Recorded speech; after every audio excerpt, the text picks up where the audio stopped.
ICC உலக test championship கோப்பை 2025 தொடரோட அங்கமா இந்தியா மற்றும் இங்கிலாந்து கிரிக்கெட் அணிகள் 5 போட்டிகள் கொண்ட தொடர்ல விளையாடுறாங்க.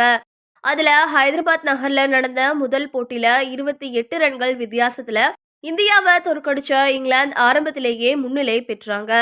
இன்னொரு பக்கம் 190 ரன்கள் முன்னிலை பெற்றும் கடைசியில சொதப்பின இந்தியா கையில வச்சிருந்த வெற்றிய பரிதாபமா கோட்டை விட்டாங்க. அந்த தோல்விக்கு பேட்டிங் துறையில சுப்மன் கில், ஸ்ரேயஸ் ஐயர் போன்ற முக்கிய பேட்ஸ்மேன் சுமாரா விளையாடினது ஒரு காரணமா அமைஞ்சது. அதே மாதிரி மற்ற வீரர்களுக்கு எடுத்துக்காட்டா முன்னாடி நின்று அசத்த வேண்டிய ரோஹித் சர்மா சுமாரான கேப்டன்ஷிப் செஞ்சு பேட்டிங்லையும் சொதப்பினது இந்தியாவோட தோல்விக்கு முக்கிய காரணமா அமைஞ்சது. அப்போ சுமார் 37 வயசாகிற இந்திய கேப்டன் ரோஹித் சர்மா சிறந்த செயல்பாடுகளை வெளிப்படுத்துற காலங்களை கடந்து தடுமாறுறதா முன்னாள் இங்கிலாந்து பிளேயர் ஜெஃப்ரி விமர்சிச்சாரு.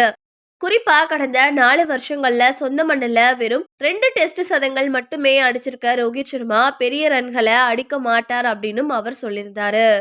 அதோட ஜடேஜா, ராகுல், விராட் கோலி போன்ற முக்கிய வீரர்கள் காயத்தால விலகி இருக்கிறதால இந்தியாவை அதோட சொந்த மண்ணில் 12 வருஷங்கள் கழிச்சு தோற்கடிக்க இங்கிலாந்துக்கு பொன்னான வாய்ப்பு ஏற்பட்டிருக்கிறதாவும் அவர் டெலிகிராப் பத்திரிகையில சொல்லியிருந்தாரு.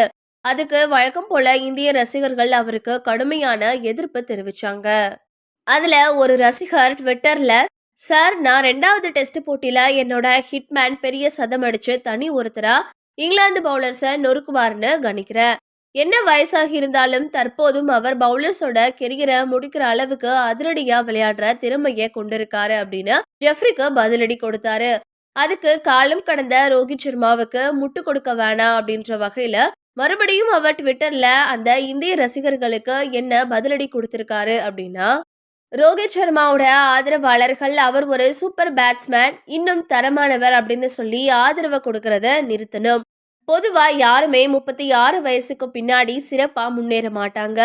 அந்த வயசுக்கு பின்னாடி நம்ம எல்லாருமே ஃபிட்னஸ், வேகம், சிந்தனை, சகிப்புத்தன்மை போன்றவற்றில் கம்மியாகிடுவோம். அதுக்காக ரோஹித் ரன்ஸ் அடிக்க மாட்டாருன்னு அர்த்தம் இல்ல. தன்னுடைய வயதை எதிர்த்து போராடுறதுக்கான எக்ஸ்பீரியன்ஸ் அவர்கிட்ட இருக்கு அப்படின்னு சொல்லியிருந்தாரு.